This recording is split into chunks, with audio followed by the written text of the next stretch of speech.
तो हम लैब 7 को देख रहे हैं। तो इस लैब के अंदर हमें रैंडम सैंपल दिया गया है और यूनिफॉर्म डिस्ट्रीब्यूशन दी गई है। यूनिफॉर्म डिस्ट्रीब्यूशन बेसिकली सबसे आसान डिस्ट्रीब्यूशन होती है। इसका जो फंक्शन होता है वो मोस्ट ऑफ द टाइम 1 ही होता है, और इसकी जो लिमिट होती है भी बिल्कुल सिंपल होती है, 0 से 1। अब यहाँ पे 100 रेप्लिकेशन बोला गया है, मतलब 100 रैंडम सैंपल, लेकिन पेपर के अंदर हमें 10 ही दिए जाएंगे। और यहाँ ट्रांसफॉर्मेशन दी गई है, y = x1 + x2। ठीक है, ये हमें दी गई है। तो हमें करना क्या है इधर, पहला क्वेश्चन ये आता है, जहन में करेंगे। तो हम आते हैं नीचे। देखो, ये जो यूनिफॉर्म डिस्ट्रीब्यूशन है ना, ये इतनी सिंपल डिस्ट्रीब्यूशन है कि इसका पीडीएफ भी वही होता है और पीडीएफ भी वही होता है। मतलब वन ही, मतलब सेम ही होता है, कोई फर्क नहीं है। जैसे हमारा पीडीएफ एफ एक्स है ना, 1 है, कोई ना इसका मुश्किल फॉर्मूला है। वैसे पीडीएफ का एक फॉर्मूला होता है, वो मैं बता देता हूँ। 1/b - a होता है, ठीक है। 1/b - a, ये एक फॉर्मूला होता है इसका। ये एक फॉर्मूला होता है एफ एक्स का इसके। अब हमें पता है कि है ना, इसकी लिमिट हमें most of the time given ही होगी। अच्छा, मीन और वेरिएंस दिया हुआ होगा तो इसमें बीमाने से फॉर्मूला लगेगा पीडीएफ निकालने के लिए। मीन और वेरिएंस नहीं, मीन और वेरिएंस नहीं बोल रहा मैं बोल रहा हूँ लिमिट। अच्छा। अगर तुम्हें कोई भी सिर्फ लिमिट बता दी जाए जी। डिस्ट्रीब्यूशन की, लिमिट इस हम्म। तरह दी जाएगी ना कि जो लिखा हुआ होगा और फिर इस तरह का साइन होगा और फिर एक्स होगा, ठीक है, और फिर एक और साइन होगा और 1 होगा। ये सवाल में तुम्हें मिलेगा, और ये मैं बता रहा हूँ कि थ्योरी के सवाल जो होंगे, पेपर है सी नंबर वाला, उसके अंदर तुम्हें मिलेगा। ये तो लिमिट दे दी जाएगी और डिस्ट्रीब्यूशन का नाम तक नहीं बताएंगे कि डिस्ट्रीब्यूशन कौन सी है, तुमने खुद जज करना है। मैंने जो अभी कल मीटिंग करके उसके अंदर एक सवाल बताया था इसी तरह का, वो तो उसकी रिकॉर्डिंग अपलोड है। एग्जाम्पल जो है ना, तो वो भी मोस्ट एग्जाम्पल इम्पोर्टेंट क्वेश्चन है, पास पेपर में मैंने देखा है, पता नहीं कितने सालों में आया है वो, 5 दफा। मतलब मैंने देखा है इंपॉर्टेंट क्वेश्चन में, मॉर्निंग वालों के लिए भी, जबकि मॉर्निंग के टीचर डिफरेंट होते हैं।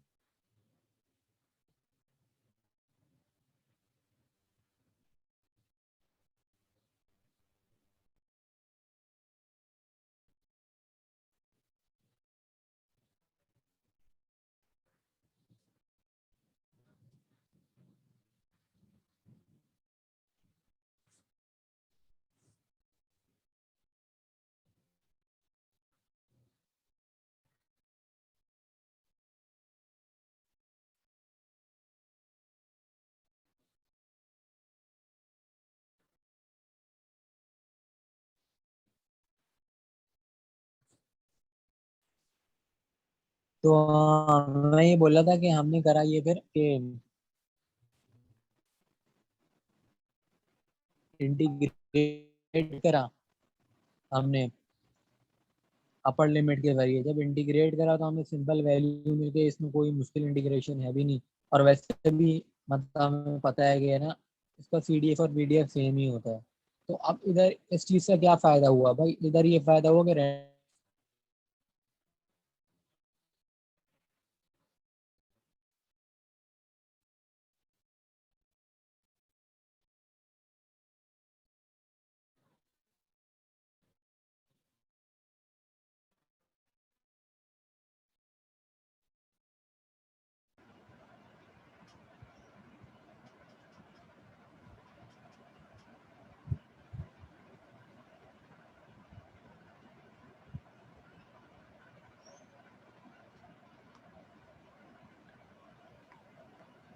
मेरी आवाज़ आ रही है नहीं?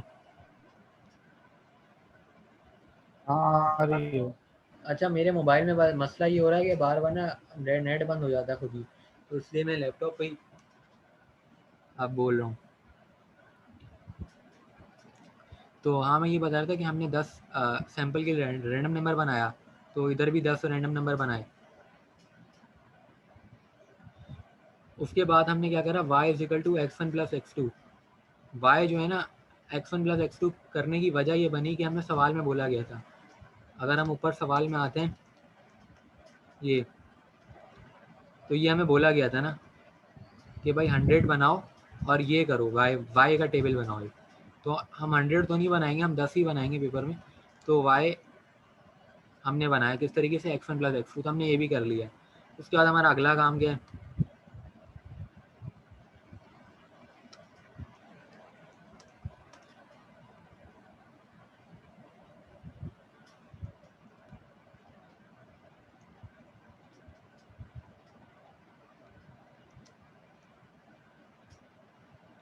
अच्छा हाँ, अगला काम ये कि ना हमने यहाँ पे क्लास इंटरवल बना दिए। अब क्लास इंटरवल जो है ना, ये 0 से 0.2 क्यों बना है, पहला सवाल हर कोई यही करेगा। ये क्लास इंटरवल का शुरू की 2 लैब्स के अंदर एक फॉर्मूला था, उतनी लंबा काम था, और अभी इधर हमने डायरेक्ट कैसे बना दिया। तो उसका सिंपल आंसर ये है कि हमें मिस ने बोला था कि क्लास इंटरवल ना इस सवाल में हमने इस तरह बनाना है। अब मैं ये नहीं बोल रहा कि उन सवालों में भी यही कर लो, शुरू के जो 2 सवाल हैं उधर नहीं करना, उधर उसी तरीके से करना है, लेकिन यहाँ पे हमें बोला गया है कि इस तरीके से बनाना है और यही डिफरेंस रखना है, ठीक है। अब मैं बताता हूँ उसकी वजह क्या बनी। उसकी वजह ये बनती है कि देखो, रैंडम नंबर जब तुम कैलकुलेटर से बनाते हो, ठीक है, रैंडम नंबर, तो तुम्हारा रैंडम नंबर क्या आएगा, 0 से 1 तक ही आएगा ना, उससे बड़ा तो नहीं आएगा। अगर करके चेक करे कोई जितनी दफ़ा भी, तो मैक्सिमम 99.99 आ जाएगा या 1 ही आ जाएगा, इससे ज़्यादा तो आएगा ही नहीं। तो यहाँ पे हमारी जो लिमिट है ना 2 तक गई, इस वजह से, मतलब क्लास इंटरवल की मैं बात कर रहा हूँ, कि यहाँ पे हमने जो y लिखा था ना सवाल में, वो y था x1 प्लस x2, वो ये था। तो जब हमें पता है कि जब रैंडम नंबर मैक्सिमम 1 देगा तो 1 प्लस 1 2 होगा ना, तो इसलिए जो हमारा ये इंटरवल है क्लास इंटरवल, इसलिए मैक्सिमम 2 है। और हमें ये भी पता है कि 0 भी दे सकता है दोनों पे, तो 0 दोनों का 0 ही होगा ना वो पे, ठीक है। तो इस वजह से हमने करा ये कि 0 से 0.2, फिर इस तरह करके ना हमने सारे इंटरवल बना दिए 0.2 करके। वैसे हम बनाना चाहें तो 0.1 का भी बना लें, मतलब 0.0 और फिर 0.1, इस तरह करके, कोई मसला नहीं है। लेकिन मसला फिर पता है क्या बनेगा, मसला ये बनेगा फिर ये लंबा हो जाएगा इंटरवल, इस वजह से हमने यही रखना है।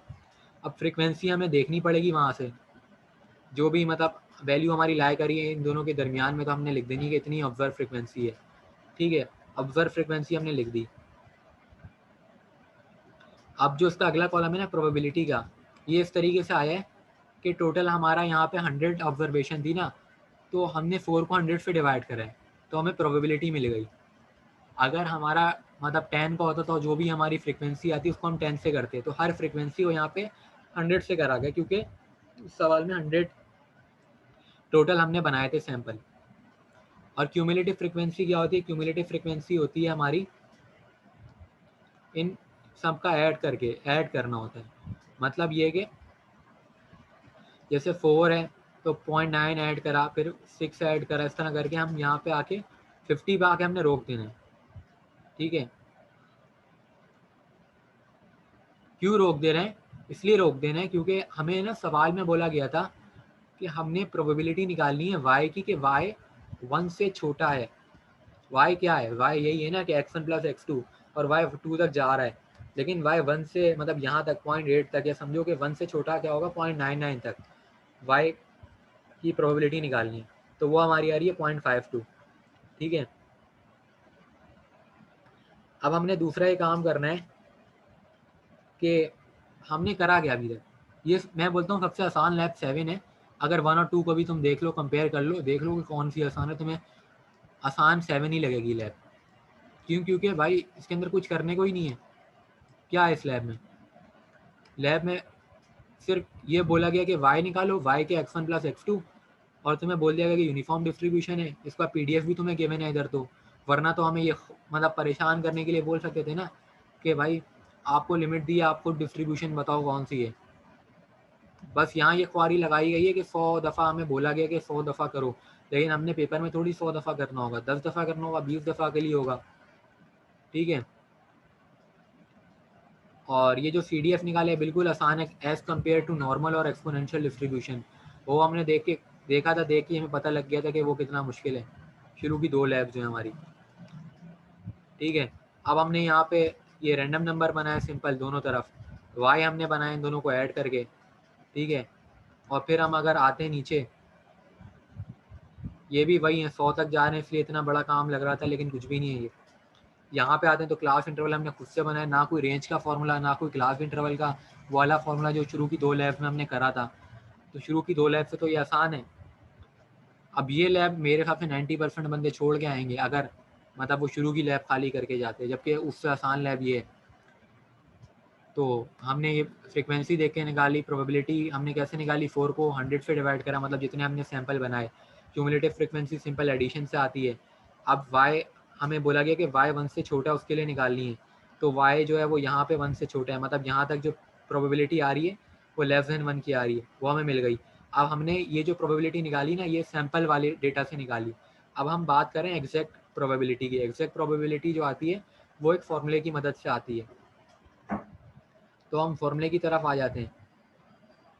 अब फॉर्मूला हमारा क्या है, अब देखो सवाल के अंदर ना हमें ना ये बोला गया था कि लिमिट हमें पता है y की जो रेंज है वो क्या है 0 से 2 तक है, लेकिन इन लोगों ने पीस वाइज फंक्शन बनाया हुआ है। पीस वाइज फंक्शन का मतलब होता है कि जो भी हमारा लिमिट है ना, उसको हमने ब्रेक कर दिया 2 इंटरवल में, जैसे 0 से 1 और 1 से 2, तो उसको पीस वाइज फंक्शन बोलते हैं। तो पीस वाइज फंक्शन बना हुआ है इधर, ये सवाल से गिवन था, ये कहीं से हमने खुद से नहीं लिखा, इधर लिखा हुआ भी है पार्ट बी करके, और ये वर्डिंग लिखी हुई गिवन, ये गिवन है, ठीक है, ये सवाल में गिवन है। अब इसको हम कैसे निकालेंगे प्रोबेबिलिटी, इसकी प्रोबेबिलिटी हम ऐसे निकालेंगे कि इस फंक्शन जो है मतलब 0 से 1 तक हम इंटीग्रेट कर देंगे इस वाले फंक्शन को, तो हमें प्रोबेबिलिटी मिल जाएगी 0.5। हमने 1 तक की कैसे निकाली, हमने सिर्फ इस वाले फंक्शन को करा, ठीक है, हमने इस वाले फंक्शन को करा ही नहीं, क्यों, क्योंकि हमें ये चाहिए ही नहीं, हमें बोला ही नहीं गया, हमें बोला गया है कि 1 तक की निकालो। तो हम 1 तक का सिर्फ एक इंटीग्रल लगाएंगे और ये 1 वाला फंक्शन लिखेंगे और सॉल्व करेंगे, 0.5 आ जाएगा सिंपल। और जो हमने उधर से ऊपर निकाला था सैंपल से, वो भी तो यही आया है ना 0.52, मतलब अप्रॉक्सीमेटली सेम है। तो हम कामयाब हो गए अपने काम में, हमने प्रूफ कर दिया। अब हमसे बोला जा रहा है एक्यूरेसी बताओ। एक्यूरेसी का फॉर्मूला होता है कि जो हमारी आई है ना वैल्यू सैंपल वाली, ये एस लिखा हुआ है, ठीक है, सैंपल वैल्यू जो कि 0.52 आई, इससे माइनस कराया हमने एक्सपेक्टेड को और डिवाइड करा एक्सपेक्टेड को, तो हमारा 0.4% का एरर आ गया।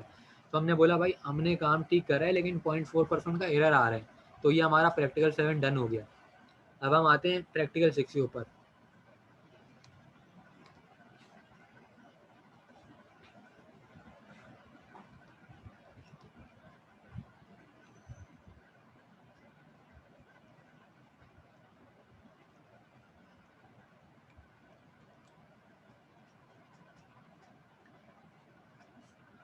प्रैक्टिकल 6 के अंदर देखो हमें फंक्शन दे दिया गया है, और ये बोला जा रहा है x1 x2 x3 3 random variable हैं, और ये बोला जा रहा है कि Y be the largest order statistics. अब ये ऑर्डर स्टैटिस्टिक्स का टॉपिक तो हमें मिस आरफा ने तो नहीं पढ़ाया, लेकिन लैब में मिस हादिया ने करा दिया था, तो अब ये लैब भी हमें करनी ही पड़ेगी। हो सकता है मिस आरफा ये वाली लैब ना दे, मतलब अगली वाली लैब जो है ना 7, उसका चांस है, 1 और 2 का चांस है, लेकिन इसका चांस कम है। इसका चांस कम इसलिए कि ऑर्डर स्टैटिस्टिक मिस ने खुद नहीं पढ़ाया था, मिस आरफा ने, तो हो सकता है कि वो ये लैब ना दें, लेकिन हम लोग फिर भी कर रहे थे, क्योंकि ये उसका देख लेते हैं हम ये इस लैब को ना। तो हमें पीडीएफ निकालना है वाई का। अब हमें बोला जा रहा है कि analytically find the probability that largest observation exceed 8। अब जो लार्जेस्ट ऑब्जर्वेशन है वो एक्सीड 8 हो रही है, इसकी हमने प्रोबेबिलिटी निकालनी है। कह रहे हैं conduct a simulation from the above distribution 100 replication,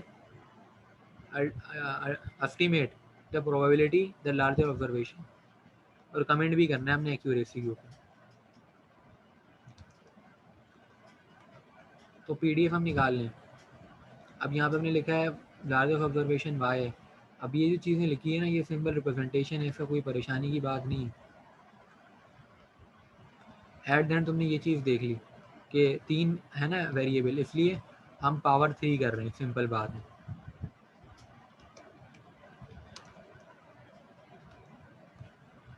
अभी जो फंक्शन है ये हमें गिवन था सवाल में 2t, और लिमिट जो थी ना हमारी वो है y तक, ठीक है।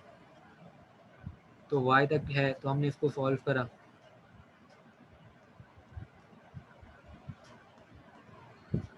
तो एट द एंड में ये आ रही। अच्छा मैं एक बात ये बताऊंगा कि ये जो सवाल है ना हमारा, ये सवाल एग्जैक्ट सेम है उस सवाल से जो कि हमें दिया गया था, कहाँ पे करवाया गया था थ्योरी में, लार्जेस्ट ऑब्जर्वेशन एक्सीड 8, तो ये सेम है। तो मुझे तो उसका फंक्शन भी याद था कि वो फंक्शन डायरेक्ट आता था y⁻�6, ये वाला। और जब हम इसका PDF निकालते थे डेरिवेटिव के ज़रिए तो भी आता था, ये मुझे पहले से याद भी था और पता भी था। तो अब हम करेंगे क्या, हम ये प्रोबेबिलिटी निकालेंगे। तो यहाँ लोअर लिमिट ये रख देंगे, अपर लिमिट 1 रख देंगे, और हमें मिल जाएगी ये प्रोबेबिलिटी, ठीक है। लेकिन ना बात यहाँ पे ख़त्म नहीं होती, अब बात आती है कि हम एक सैंपल के ज़रिए चेक करना चाह रहे हैं कि सैंपल पे हमारा प्रूव हो रहा है नहीं। वैसे तो हमने एक्सैक्ट निकाल ली, अब सैंपल में हमने करना है कि जो हमारा रैंडम नंबर है जिसको हम यू कहते हैं वो हमने अंडर रूट में लगा देना है। तो हमने सारे रैंडम नंबर को पर रूट लगा देने, तो हमें रैंडम नंबर सारे मिल गए। और जो भी लार्जेस्ट ऑब्जर्वेशन है ना हमारी इन तीनों में वो हमने यहाँ लिख दी। अगर लार्जेस्ट ऑब्जर्वेशन हमारी 0.8 से ज़्यादा है तो हमने यहाँ लिख दिया 1, और अगर कम है तो 0 लिख दिया। इस तरह करके 0 1 करके हमने पूरा एक टेबल बना दिया,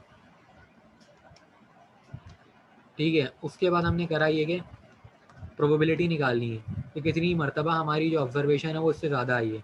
तो हमारी जो 65 टाइम मैंने जब करा था तो मेरी आई थी, तो मैंने इसको 100 से डिवाइड करा तो 65 प्रोबेबिलिटी आ रही है। तो एक्यूरेसी मैंने निकाली, मतलब जो एक्सपेक्टेड हमने वहाँ से निकाली थी, एक सैंपल से निकाली और एक्सपेक्टेड। तो सैंपल वाली ये मैंने शायद फॉर्मूला गलत लगाया है, तो सैंपल वाली ये क्या है हमारी 0.65। तो 0.65 करेंगे हम पहले, मतलब हम ये कर देंगे इधर, मतलब इसको इंटरचेंज कर दो, डिवाइड के अंदर ये कर देंगे, तो हमें ना एरर मिल जाएगा। और फिर हम कमेंट कर देंगे कि वी हैव इतना टॉलरेंस ऑफ मिस्टेक, तो हमारे पास इतना चांस है कि मिस्टेक हम कर दें। तो पहले तो मैं बोला था कि ये लैब शायद ना है, लेकिन अब मुझे लग रहा है आई, क्योंकि ये जो लैब के अंदर सवाल दिया गया है ना, ये हमारा एक थ्योरी का सवाल है। मतलब ये चैप्टर 4 का 4.3 सवाल है, मुझे याद पड़ता है 4.3 है, या शुरू में से ही है 3 या 2 होगा इस तरह करके ना। तो ये उन्हीं का सवाल है, तो ये मुझे लगता है ये वाली लैब भी इंपॉर्टेंट है। तो ये वाली लैब भी हमारी हो गई। अब हम लैब 5 पे आ जाते हैं।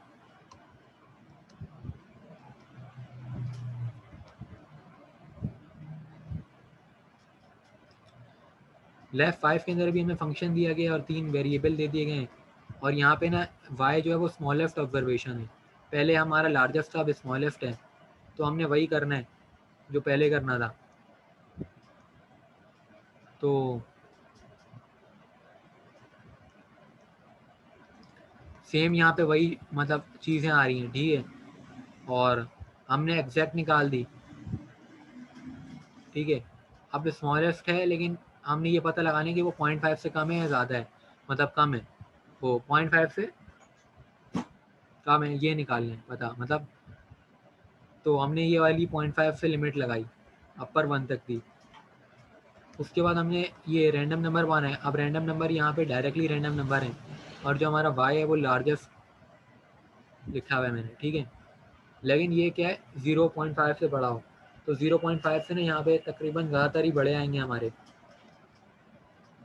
और फिर हम बोलेंगे कि हमारी जो प्रोबेबिलिटी आ रही है 0.5 से बड़े होने की, वो आ रही है 94%, और एक्यूरेसी भी हम निकाल लेंगे और कमेंट हम बोल देंगे। तो लैब 5 भी हमारी हो गई, बिल्कुल सिमिलर है लैब 5 6 7, जिस तरह लैब 1 और 2 सिमिलर थी। अब हम आते हैं ऊपर की लैब पे।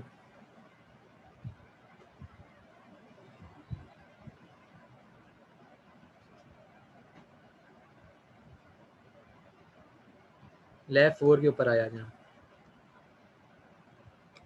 हमारी अब तक हो गई 1 2 5 6 7, अब हम लैब 4 के ऊपर आ गए। तो लैब 4 के अंदर हमें ये देखो, लैब 4 भी हमारी इंपॉर्टेंट है। मैंने एक चीज़ नोटिस करी है कि जितने भी हमारे सवालात हैं ना, जो हमें चैप्टर 4 के कराए गए हैं क्लास वर्क में, उन्हीं सवालात से लिंक्ड लैब हैं। तो हम किसी भी लैब को लेस इंपॉर्टेंट या मोर इंपॉर्टेंट नहीं कह सकते। तो वैसे तो उसूलन तो मेरे हिसाब से 1 और 2 सबसे ज़्यादा ज़रूरी है कि अल्लाह करे वो दें ताकि ज़्यादातर लोग कर लें, लेकिन कुछ भी वो दे सकते हैं और हो सकता है कि वो ऑब्जेक्ट डिफरेंट दें हर एक को, ताकि सारी लैब कवर हो जाए, किसी के ऊपर कोई भी लैब आ सकती है। और लैब में पास होने का चांस कम है, पेपर में पास होने का चांस ज़्यादा है, क्योंकि लैब अगर छोड़ के आओगे एक ही सवाल है तो फेल हो जाओगे, लेकिन पेपर में तुम्हें चॉइस भी होगी और क्या कहते हैं, सवालात सारे करने ही नहीं होंगे और 2-3 करके बंदा पास हो जाता है। तो यहाँ पे तुम्हें एक फंक्शन दे दिया गया और तुम्हें λ1 λ2 की वैल्यू दे दी गई और ये बोल दिया कि y जो है वो सम ऑफ 2 पॉइसन रैंडम वेरिएबल है और हमने फाइंड करना है PDF ऑफ y। ठीक है, तो उसके बाद हमने करना ये है कि प्रोबेबिलिटी निकालनी है कि y एक्सीड 0। ठीक है, इसकी प्रोबेबिलिटी निकालनी है। तो हमने कंडक्ट करा कि जो पॉइसन हमारा जो है ना डिस्ट्रीब्यूशन, वो कर रहा है 50 एप्लीकेशन, मतलब 50 दफ़ा हमने रैंडम नंबर लगाया है। तो 50 दफ़ा तो पेपर में लगाना नहीं होगा, खैर 10 दफ़ा ही लगाना होगा। तो हम आ जाते हैं पॉइसन के फॉर्मूले पे। तो यार एक हमारे को सवाल कराया था, मैंने एक PDF भी जो ग्रुप पे भेजी थी, उसके अंदर मैंने दिखाया था, उसके अंदर है वो काम। वो ये है कि sum of 2 Poisson random variable is also a Poisson random variable, ये प्रूफ है। तो ये प्रूफ इसने कराया था, तो मुझे ऐसा लगता है कि यार अगर उन्होंने पेपर चेंज बनाया, मतलब पास पेपर नहीं देती, तो वो ये प्रूफ ज़रूर देंगी, क्योंकि उसमें उन्होंने बड़ी मेहनत से हमें बताया था कि यार 2 रैंडम वेरिएबल को जब हम ऐड करते हैं उनके फॉर्मूले की मदद से, तो उसका जो रिजल्टेंट आता है वो क्या आता है। तो इधर भी कुछ इसी तरह की लैब नज़र आ रही है मुझे कि यहाँ पे 2 हमारे वेरिएबल हैं, लेकिन दोनों पॉइसन के हैं और दोनों का हमने जॉइंट निकालना है। अब जॉइंट में करना ये कि यार हमें पता है कि बेसिस सेम पावर ऐड क्या सेम है, यहाँ ई सेम है, इधर भी ई सेम है, तो पावर क्या हो गई, ऐड हो गई ना। ये λ1 है इधर, ठीक है, और उधर λ2 है, तो ये दोनों ऐड हो गए। माइनस साइन जो था वो बाहर कॉन्स्टेंट मतलब कॉमन ले लिया, ठीक है, और बाकी λ1 λ2 ऐसे ही लिख दिया और x1 फैक्टोरियल x2 फैक्टोरियल। ठीक है, अब ट्रांसफॉर्मेशन हमें गिवन थी, ये थी। ठीक है, अब यहाँ पे हमने कुछ कंसीडर करा, हमने बोला कि y2, यहाँ पे हमने इन्वर्स निकाला ट्रांसफॉर्मेशन की मदद से। हमने ऐसे निकाला कि y2 x2 is equal to y2, हमने ऐड करा है। अब यहाँ ये x2 है, इसको मैं हटा देता हूँ, ये मिस्टेक है, x2 is equal to y2 है, ये करेक्ट कर लेना सब। तो x2 is equal to y2 है, ठीक है, और x1 इज इक्वल टू क्या होगा, x1 इज इक्वल टू, जब हम x2 को उधर भेजेंगे, ये y1 है, ठीक है, ये y1 है, तो जब हम x1 की वैल्यू निकालेंगे ना, x1 is equal to y1 minus y2 आएगी ना, क्यों, क्योंकि y1, अब ये x2 उधर जाएगा तो वो माइनस x2 होगा, और x2 हमें पता है कि y2 के बराबर है, तो x1 की वैल्यू में मिल जाएगी ये। ठीक है, दोनों में मिल गई। अब हम आते हैं CDF टेक्निक पे, लिखा हुआ है कि CDF टेक्निक,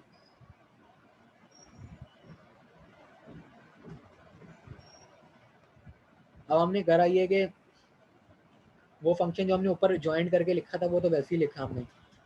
उसके बाद ना हमने करा है कि मार्जिनल ऑफ y1 निकाला। मार्जिनल ऑफ y1 के लिए पता है करना ये होता है कि तुम्हारा ना ये 0 हो जाता है y2 और अपर लिमिट y1 हो जाती है, हम सबमिशन करते हैं अप्लाई। तो तुम देखो हमने करा ये कि ये जो वैल्यू थी कांस्टेंट थी, बाहर ले ली, और यहाँ पे ना हमने एक स्टेप लिखना है, multiplying dividing by y1 factorial, हमने ये करा।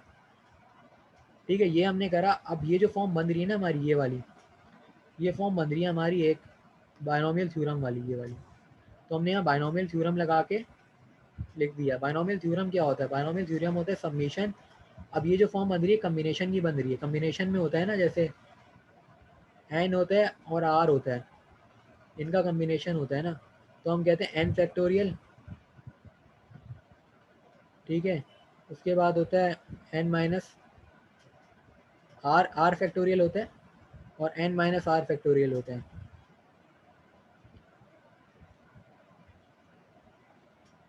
ये होता है ना, तो हमने यही करा है इधर। तो ये मतलब एक तरीके फॉर्म बन रही है वाली, तो ये उसकी बन रही है, कम्बिनेशन बन रहा है ये, और आगे ये बन रहा है लैम्डा 1 और लैम्डा 2, मतलब लैम्डा 1 जो है वो ए बन रहा है और वो लैम्डा 2 बी बन रहा है। तो इसको हम इस तरह लिख देंगे लैम्डा 1 प्लस लैम्डा 2 की पावर n, मतलब पावर y। ये कर दिया हमने। और उसके बाद जो हमारी ये जो चीज़ थी कांस्टेंट वाली ऐसी रही, लेकिन यहाँ पे हमने ये करा लैम्डा 1 प्लस लैम्डा 2 का हमने लैम्डा सपोज कर दिया, जिसकी वजह से फॉर्म और सिंपल हो गई। तो हमने ये कर दिया। अब हमने एनालिटिकली करा। एनालिटिकली का मतलब ये कि हम पीडीएफ निकालना चाह रहे हैं, मतलब निकालना चाह रहे हैं कि y की वैल्यू ग्रेटर देन 2, मतलब y की प्रोबेबिलिटी ग्रेटर देन 2। तो हम करेंगे क्या, साइन चेंज करके 1 माइनस लेस देन 2 हम काउंट कर लेंगे उसी फॉर्मूले में। इस फॉर्मूले में जो हमारा फॉर्मूला है पॉइसन डिस्ट्रीब्यूशन का, उस फॉर्मूले में तो हमें वैल्यू मिल गई ग्रेटर देन 2 के लिए 97%। उसके बाद यहाँ पे हमने नंबरिंग करी 10 ऑब्जर्वेशन के लिए, ठीक है, और पॉइसन का फॉर्मूला लगाया, उसके अंदर वैल्यूज डाली, हमें मिल गई ये, ठीक है। और ये जो आ रही है ना वैल्यू, ये CDF है। CDF का मतलब है कि हम ऐड करते जा रहे हैं, जैसे ये दोनों ऐड हो गई, यहाँ पे ऐड हुआ आ रहा है। पहला तो सिंपल लिखा, फिर ऐड करके ये आया, फिर ये जो आया इसको हमने अगले वाले में ऐड करा, इस तरह करके एट द एंड हमारी 1 वैल्यू आ रही है। अब जो भी वैल्यू आ रही है उसको हमने फिर रेंज बना दिया, मतलब ये 0 से लेकर यहाँ तक की ये रेंज हो गई, फिर यहाँ इसके बाद से लेकर यहाँ तक की रेंज ये हो गई। तो रेंजेस हमने बना दी। रेंज बनाने के बाद हमने दूसरे वेरिएबल के लिए करा, और दूसरे वेरिएबल के लिए हमने करा 12 तक। अब 12 तक करने की वजह क्या बनी यार, वजह ये बनी कि ना वैल्यू ही चेंज थी। अभी देखो यहाँ हमने क्या लिखा है, 4 लिखा है, ठीक है, 4 लैम्डा की वैल्यू। लैम्डा बेसिकली मीन होता है पॉइसन डिस्ट्रीब्यूशन का, और इधर 3 थी। जब 3 होगी ना 3, तो हम 10 तक करेंगे। अब 10 तक करने की वजह क्या है भाई, वजह ये है कि जब हम 10 तक करेंगे ना, तो हमारा 99.99 जो है, 999 जो है, ये 10 पे आ जाएगा, ठीक है, CDF हमारा 10 पे आ जाएगा। लेकिन जब हम 13 पे करेंगे ना, तो CDF जो है ना हमारा 12 तक जाएगा। तो सिर्फ ये फ़र्क आ रहा है। तो इसलिए रेंज जो है ना इसकी यहाँ 12 तक बनेगी, ठीक है, रेंज हमारी 12 तक बनी। उसके बाद हमने क्या करा, ये रैंडम नंबर से हमने जनरेट करा, ठीक है। और रैंडम नंबर जो भी हमारा आया है ना, हमने रेंज देखी। अब रैंडम नंबर के ऊपर भी हमने नंबर दिए हैं 1 और 2। 1 जो है वो पहले पॉइसन रैंडम वेरिएबल के लिए, और 2 जो दूसरे के लिए, और दोनों की रेंज हमने अलग अलग कैलकुलेट करी। दोनों की रेंज अलग अलग इसलिए हो गई क्योंकि एक में लैम्डा की वैल्यू 3 थी, एक में लैम्डा की वैल्यू 4 थी। तो अब जैसे ये आ रहा है ना 0.815, तो अब हम देखेंगे पहले वाले की रेंज में जाके, पहले वाले की रेंज में 0.815 कहाँ पे आ रहा है, 0.815 आ रहा है यहाँ पे, ठीक है, ये आ रहा है। तो ये यहाँ पे x की वैल्यू क्या है, 4 है ना, x की वैल्यू 4 है, तो इस वजह से वहाँ पे 4 है लिखा हुआ आएगा, ठीक है, इस वजह से यहाँ पे 4 लिखा हुआ आया। अब हो सकता है यहाँ मैंने गलती करी हो, लेकिन मैं जो तरीका है वो मैं बता रहा हूँ। फिर हम इनको ऐड करेंगे दोनों को, तो हमें मिलेगी वैल्यू y की। अब हमें ये पता करना है कि y की वैल्यू 2 से ज़्यादा है या नहीं। जहाँ जहाँ 2 से ज़्यादा आ रही है वहाँ हम 1 लिखते जाएंगे, तो हमने 1 लिख दिया यहाँ पे, ठीक है। अच्छा, मैं तुम लोगों को एक और बात बताता हूँ कि अगर ना ऐसी मजबूरी आ जाएगा पेपर में, टाइम बहुत शॉर्ट हो जाए, तो तुम लोग ना इतनी ख्वारी नहीं लगाना कि बार बार जाके रेंज में जाके देखो। भाई अंधाधुन लिखो, कोई मसले की बात ही नहीं है। उनके पास इतना टाइम नहीं है कि वो जाके रीचेक करें। तुमने करना है इस तरह के, यहाँ पे 8 1 है तो तुमने 3 लिख दिया, कुछ भी करके नंबर लिखो, ऐड करो यहाँ पे, ठीक है, और तुम्हारा मोस्टली यहाँ पे 1 1 ही आएगा। तो तुम्हारा क्या है मैं दिखाता हूँ। तुम्हारा एडन देखो 50 में से 49 टाइम्स 1 आया ना, तो भले तुम्हारा 50 में से 50 टाइम 1 आ जाए, तुम्हारा क्या जा रहा है भाई, वो उनके पास इतना टाइम थोड़ी कि वो चेक करें रेंज पे तुमने लिखा है या अंधाधुन लिखा है। तो कोई मसले की बात नहीं है। रेंज हमने बनानी ज़रूर है, लेकिन हमने रेंज को इस्तेमाल नहीं करना, कोई मसला नहीं है हमारा। अब हम आते हैं आगे। आगे हमने क्या करा, जो भी हमारी वैल्यू आई ना y की 0 से लेकर 13 तक, तो हमने ऑब्जर्व फ्रीक्वेंसी का एक टेबल बनाया, जो ऊपर हमारी आई थी ना 49 तक।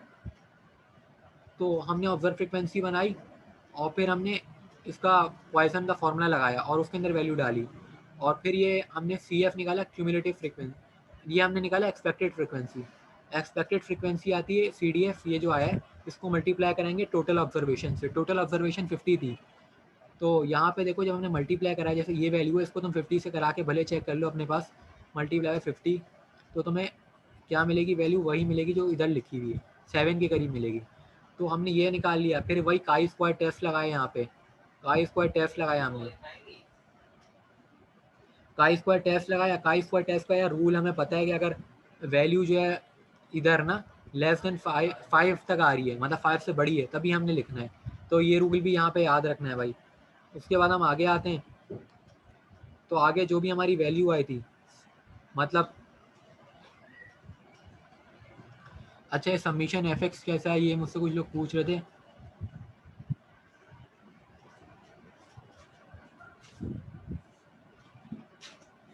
तो मैं एक मिनट चेक करता हूँ, मैंने खुद ही ये चीज़ पूछी थी कि कैसे आई, तो मैं देखता हूँ मुझे किसी ने बताई थी।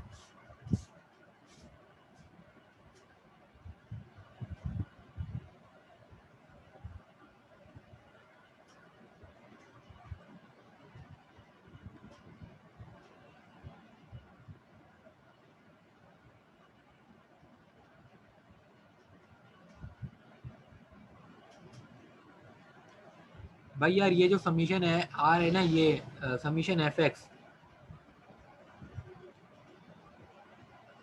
ये यार ये इस तरह आ रहा है कि हमारा तो वैसे तो 49 आया था, ठीक है, लेकिन यहाँ पे कुछ गड़बड़ लग रही है मुझे। तो फिलहाल तो मैं ये बोलूँगा यार, अभी मुझे याद नहीं आ रहा कि ये कैसे आया है, लेकिन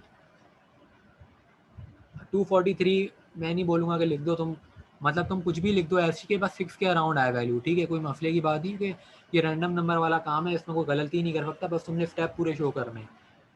तो तुमने ऐसी वैल्यू लिख देनी कि बस 6 के करीब आया आंसर, ठीक है। अब उसके बाद ना तुम्हारी लैम्डा की वैल्यू 6 पॉइंट समथिंग आ गई।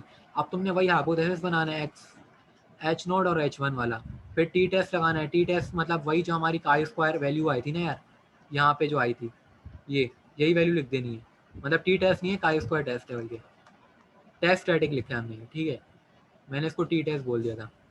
तो खैर काई स्क्वायर वैल्यू आई। अब डिग्री ऑफ फ्रीडम जो है हमारा 5 है, ठीक है, 5 है, वो 7 है, 7 माइनस 1, और एक और हमने माइनस करा जिसकी वजह से ना हमें 5 मिला। अब 5 पे जब हम काई स्क्वायर टेबल में वैल्यू देखेंगे तो 11 पॉइंट समथिंग आएगी। तो काई स्क्वायर टेबल अपने साथ लेके चले जाना, कोई मसले की बात नहीं है। और चाहो तो उसके ऊपर मार्किंग भी कर लेना भाई कि लैब के अंदर अगर ये सैंपल साइज लिखा है तो ये वैल्यू है, तो कोई ऐसे इशू की बात नहीं है ये। तो तुमने ये देखना है कि तुम्हारी कैलकुलेटेड वैल्यू बड़ी है टेबुलेटेड वैल्यू से, जाहिर सी बात है बड़ी है। कैलकुलेटेड वैल्यू तुम्हारी आ रही है 12 पॉइंट समथिंग आ रही है ना, अगर मैं ऊपर आके देखता हूँ ये आ रही है, ठीक है, और तुम्हारी टेबुलेटेड वैल्यू आ रही है ये। तो तुमने क्या कर दिया, रिजेक्ट कर दिया यार, सिंपल बात है, कैलकुलेटेड वैल्यू बड़ी आ रही है टेबुलेटेड वैल्यू से, तो ये स्टेप याद रखना कि हम रिजेक्ट कर देंगे। तो अभी हमारा 4 हो गया, 5 हो गया, 6 हो गया, 7 हो गया, और 1 2 हो गया, 3 बस हमारा रहता है, और मीटिंग का टाइम एंड होने वाला है, ठीक है। जो 3 प्रैक्टिकल है ना वो हम छोड़ रहे हैं यार, एक प्रैक्टिकल छोड़ दो, बस दुआ करो 3 प्रैक्टिकल ना आए, ठीक है। हमने बाकी जो है सारे प्रैक्टिकल कर लिए। 3 प्रैक्टिकल मुझे भी यार अजीब सा ही लग रहा था, और बस एक प्रैक्टिकल समझो मैंने छुड़वाया, बाकी सारे प्रैक्टिकल मैंने करवा दिए, और इनकी रिकॉर्डिंग में अपलोड कर रहा हूँ। और अगर किसी को शौक हो रहा है 3 करने का तो वो भाई खुद कर ले, मैं तो नहीं कर रहा 3 क्योंकि टाइम शॉर्ट है, बाकी थ्योरी के लिए टाइम नहीं बच रहा मेरे पास। इन जितने कराएं इनको तरीके से प्रैक्टिस कर लो। अगर बदकिस्मती किसी के साथ होती है 3 आ जाता है, या पूरी क्लास को 3 दे दिया जाता है, तो फिर हम बात करके चेंज करवा देंगे भाई, बोलेंगे कि हमें नहीं आ रहा, चेंज कर दें। या वर्स्ट के सिनेरियो के लिए यार हम एंड टाइम पे कल, मतलब पेपर से एक दिन पहले हम देख लेंगे 3 भी, अगर टाइम बचा तो। यहाँ तक अच्छा। हम 3 लैब ही करते हैं, हमने 6 लैबें कर ली हैं, ठीक है। हाँ आतिफ, आतिफ, हेलो। हाँ बोलो। मैं कह रहा हूँ अब थ्योरी के लिए स्टार्ट कर दो। हाँ फिजिकल वर्क पे आ जाते हैं हम, जो दूसरा काम है ना उसके ऊपर आ जाते हैं मीटिंग एंड करके। ठीक है, ठीक।